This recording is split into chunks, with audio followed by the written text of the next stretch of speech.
Kenyans in 7 out of the 8 provinces overwhelmingly rejected the government-sponsored proposed new constitution.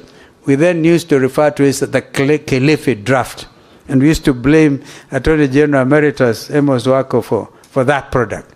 My brother Raila and I, again, were in the forefront in opposing it, and then the birth of the Orange Movement. Susan, you remember, that's how you came in now, when the country was divided between bananas and oranges.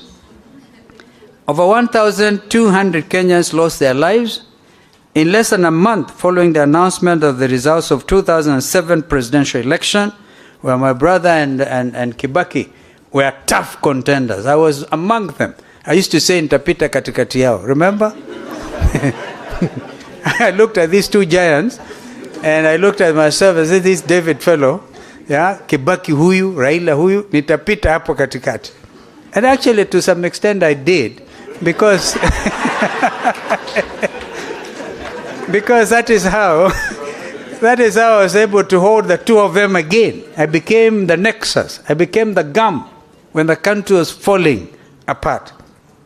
It is particularly noteworthy that my party then, the Orange Democratic Movement Kenya, I used to say, between me and Raila, we didn't even know how to divide the oranges. Because he kept a whole orange, and I kept an orange and a half. So, my own party then, that time, ODM Kenya, negotiated a post-electoral agreement with President Kibaki's PNU that helped stop the violence, at least, before my brother was brought on board by Kofi Annan. And you know, that was a serious conflict. That is what gave rise to Kenyan leaders going to The Hague. And you know them. And sometimes blame the wrong people. I've heard some of them blame Raila. And it's not right at all. I undertook an impossible task of trying to convince the United Nations Security Council to allow us to have Kenyan leaders tried here. And then Kenyans overwhelmingly, through local radio stations, used to say, don't be vague, go to The Hague.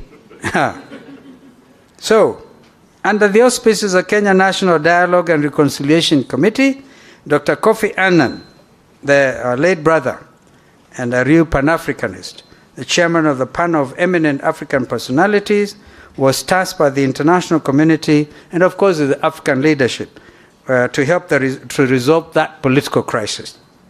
And on February 1st, 2008, he brought the late Moi Kibaki and our brother Raila Odinga to the negotiating table, and where the 4 agenda items were agreed upon, namely, Agenda 1, immediate action to stop the violence and restore fundamental rights and liberties. Agenda item number 2, immediate measures to address the humanitarian crisis and promote healing and reconciliation. Agenda item number 3, how to overcome the political crisis.